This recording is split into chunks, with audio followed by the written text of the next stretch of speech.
যখন আপনি একটা চ্যানেলের অডিয়েন্স বা কোনো একটা কমিউনিটির একজন সদস্য, আপনার সাপোর্ট, আপনার ছোট ছোট অ্যাকশন অনেকটা ম্যাটার করে ওই কমিউনিটির হেলথের ওপর অ্যান্ড ওই কমিউনিটি কীভাবে গ্রো করবে তার ওপর। এটা হয়তো আপনি রিয়েলাইজ করেন না, কিন্তু আপনি যখন একটা কমেন্ট করেন, একটা যখন রিয়াকশন দেন, ওই জিনিসগুলা যে ক্রিয়েটর তাকে অনেক হেল্প করে। এটা আমি অনেক রিয়েলাইজ করি, আমি অনেক ফিল করি যে আমার যখন মোটামুটি ভালো কমেন্ট আসে, মোটামুটি ভালো সাপোর্ট আসে, ভালো শেয়ার আসে, হ্যাঁ, ভালো ভিউ আসে, তখন আমি অটোমেটিক্যালি ইন্সপায়ার্ড হই আরও কন্টেন্ট জেনারেট করতে।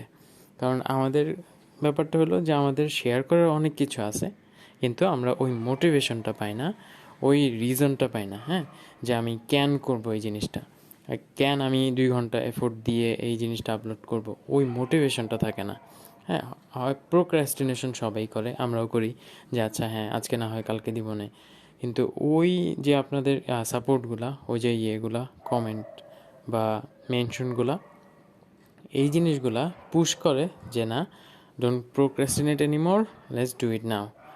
তো জাস্ট এই ছোট ছোট জিনিসগুলো অনেক ম্যাটার করে।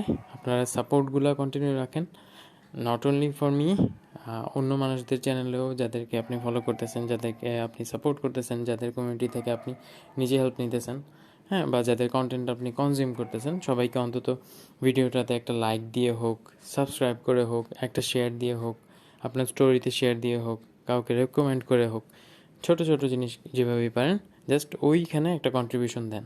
তাহলে কি হবে, যে ইজিলি গ্রো হবে, অ্যান্ড গ্রো হলে ওই মানুষটাও মোটিভেটেড থাকবে, অ্যান্ড ওই মানুষটাও একটা পর্যায়ে নিয়ে যেতে পারবে ওই লেভেলটা, মানে ওই প্ল্যাটফর্মটাকে। এতটুকু শেয়ার করা ছিল। বেস্ট অফ লাক অ্যান্ড আল্লাহ হাফেজ।